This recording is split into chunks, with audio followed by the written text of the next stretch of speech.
Harry, does that just sum up the season? Oh, it's incredible how we've lost that game today. We're in control of the game, first half and second half. We forced Alloa to change their formation. Just resulting really to long throws. I think they had one chance in the first half that hit the post, and I think Jack made a good save one-on-one in the second half. And apart from that, we were in complete control of the game. But the goal that we've lost it's inexcusable. You know, Jack's allowed himself to get pinned at the back.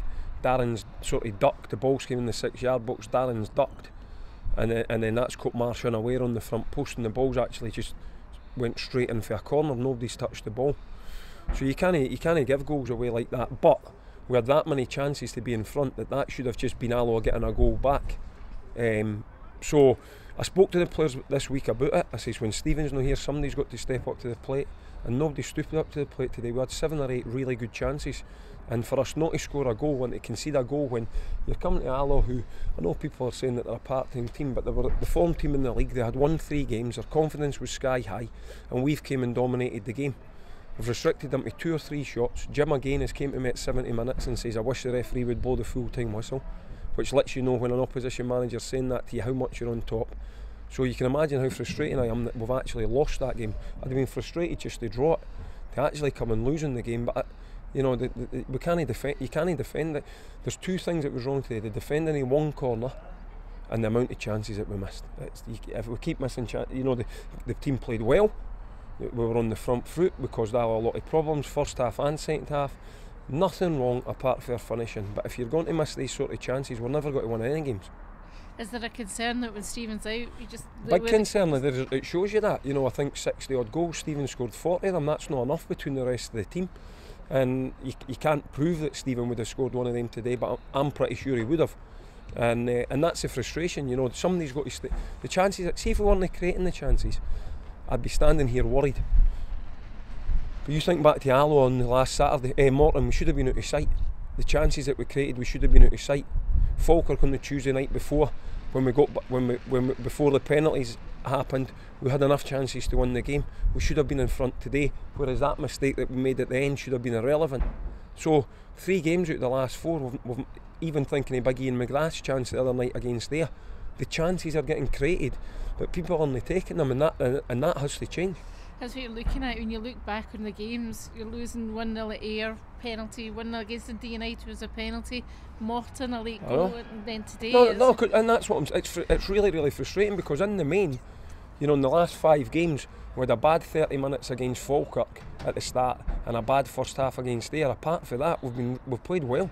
The performances have been good. We've created a lot of chances, but we're not putting the ball in the back of the net. And at any level, if you don't take your chances, you've got to get punished. And when you don't go in front like we should have been, you always leave yourself open to a mistake happening at the back door, and that's what's happened. So, you know, I've told the players that I'm not happy about that. The performance and that's fine, and you can praise them for that. But at the end of the day, if we don't put the ball in the back of the net and we can't stop a corner, just if you actually think about that, a corner's went direct into our goal. So, you know, that's I can't defend them for that. You know, I'm not trying to say it's the players and me were a split, but when they're on the pitch, you've got to stop the ball going into the back of the net for a corner, and we've not done that. Or put it in at the other end. So, you know, that's a sore one. It's too easy to say, look, we've just got to go over it and go again. You know, I want them to hurt because I'm hurting. The fans are hurting that have paid their good money to come and watch that. The frustration more for the fans. I don't think it'll be. I think, yeah, obviously there'll be a bit of worry about the position that we've now found ourselves in, but the performance was there. You know, you've watched it, the players played well, but I've already highlighted the problems that we've got, and they need to be fixed in the remaining 3 games.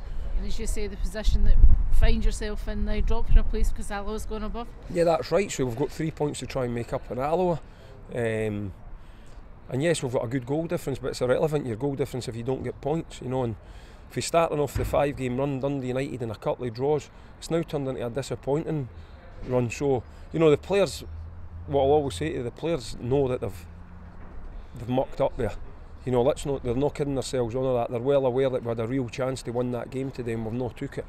So they'll be hurting as well, but, you know, for us, we've got to make sure that we create as many chances against Dunfermline next week. You know, we changed the shape today, it worked well. I thought, again, the 3 at the backs worked really, really well for us. But we need somebody to put the ball in the back of the net. It was a dogfight before, but it's an even bigger one. Yeah, now. listen, I was under no illusions. I thought we'd go right to the last round of fixtures. Today's result for us personally means it will go to the last round of fixtures. But we need to get points, you know, we need to get a win, and that starts next week against Dunfermline at home. Been quite close games between the two teams. I think we're a win apiece and a draw. So, you know, we need to show the players the chances, you know, because it's got to be frustrating for them, because we need to show them how many chances we actually created. But then we need to put the ball in the back of the net, so we need to keep working on finishing in the training, and we will do that. But at the end of the day, there's finishing in training and there's finishing when it comes to a match situation, and only the individuals concerned can actually affect that when you get to the match. So we'll do our bit, we'll practice and we'll practice. We'll have to keep doing what we're doing, because as I say, we played well and we created the chances, and we'll have to just keep working with the players to be comfortable in front of goal when they get a chance. Should you stay Dunfermline at home next?